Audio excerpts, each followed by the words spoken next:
Here you can see I have our little tree scene started. I just wanted to show you how I decided this tree was a little bit too dark for the background, so I started using a little bit of my Shiva gold paint stick. If you want to make your branches just a little bit lighter, give them a little bit more contrast against the background, just smear a tiny bit on with your finger. Use the stick just like a giant crayon. It smooths very easily. And then your branches will have a little bit more contrast against the background. You can change this almost any color you want to, and if you happen to get a little bit where you don't like, you can always cover it up with another color of Shiva.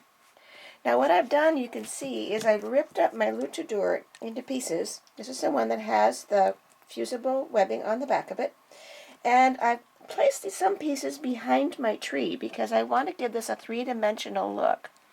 Now I'm going to pull the tree down, and then I'm going to take a pressing sheet and a hot iron, lay that on top, and then iron all those pieces of tree to the background, making sure I'm not touching anything else that isn't covered by the pressing sheet.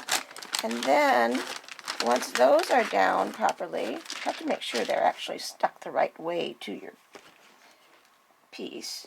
Sometimes I get them upside down. Then you lay your tree back on top, and then you start placing your other pieces of Lutradur on top of those branches, making sure that you've got the sticky side down. And you can pretty much stick them down to start with. Some of your branches may have turned around. Just give it a little force and turn them by hand. And you can stick the pieces of Lutradur to the background as long as you've got them on there right side up. I like to have the rough edges facing out as much as possible. And you want to be able to see through your tree just a little bit so that somebody can tell you did work hard enough to put pieces behind your branches as well as on top of them. And you just keep putting these little orange pieces or whatever color your tree limbs are on top until you have enough. And then when you're sure you have enough pieces on, which I don't, what will happen to the rest of them, but then you'll cover it again with your pressing sheet, and a little bit more selectively this time. So after those pieces you just applied, and iron them all down to the background.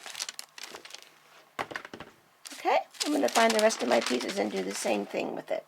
You don't want your tree to be too full because then you can't see through it, and you do want to see through it just a little bit.